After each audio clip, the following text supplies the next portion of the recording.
अस्सलाम वालेकुम and welcome to my channel eat healthy stay healthy.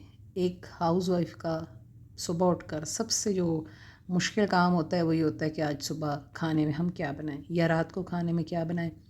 तो आज मैं बनाने जा रही थी चिकन, तो मैंने सोचा इसकी रेसिपी आप लोगों के साथ भी शेयर कर लूँ। तो मैंने यहाँ पे कुकर में डाल दिया है तकरीबन हाफ़ कप जितना ऑयल। आप घी भी डाल सकते हैं।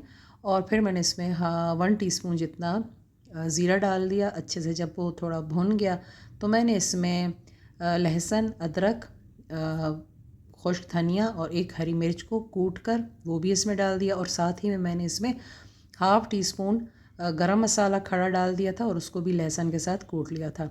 फिर मैंने इसमें चिकन डाल दिया। चिकन डाल के अच्छे से इस तमाम मसाले के साथ चिकन को भून लेंगे। इसमें मैंने टमाटर और मिर्च का यूज़ नहीं करना है। मैं इसको ब्लैक पेपर में ही पकाऊंगी और गरम मसाले के साथ अच्छे से हम इसे भून लेंगे ताकि चिकन जो है अपना कलर थोड़ा चेंज कर ले। मैं ना सिंपल जो खाने की रेसिपीज़ होती है ना उनमें बस थोड़ी सी वेरिएशन करके घर वालों को खिला लेती हूँ और वो थोड़ा खुश भी हो जाते हैं और खाना शौक़ से भी खाता है फिर बंदा, क्योंकि बच्चे ना खाने के मामले में बहुत ही ज़्यादा नखरे करते हैं। तो मैंने यहाँ ले लिए थे 2 मीडियम साइज़ के प्याज, और प्याज को मैंने पहले बॉयल किया और बॉयल करने के बाद मैंने इसको ग्राइंड किया। और ग्राइंड करने के बाद मैंने इसको अपने चिकन के अंदर शामिल करके अच्छे से इसको पका लेना है। यहाँ देखिए जी, चिकन और प्याज जो है अच्छे से भुन गए। तो मैंने यहाँ पे 1 कप दही ले लिया और दही को आपने अच्छे से फेंट लेना है। बग़ैर फेंट के आपने दही नहीं डालना, वरना आपकी ग्रेवी जो है वो फट जाएगी।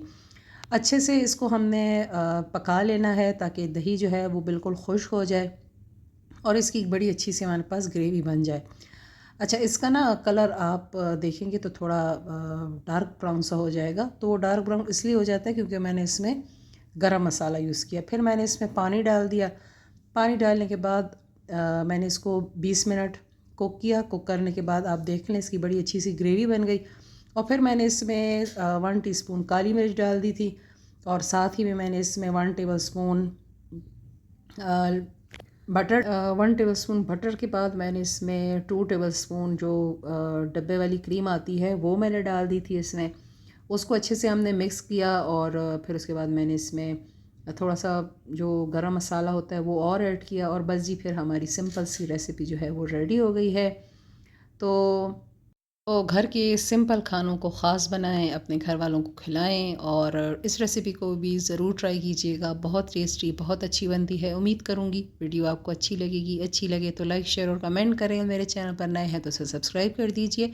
एक और अच्छी सी वीडियो के साथ मिलते हैं, तब तक के लिए अल्लाह हाफ़िज़।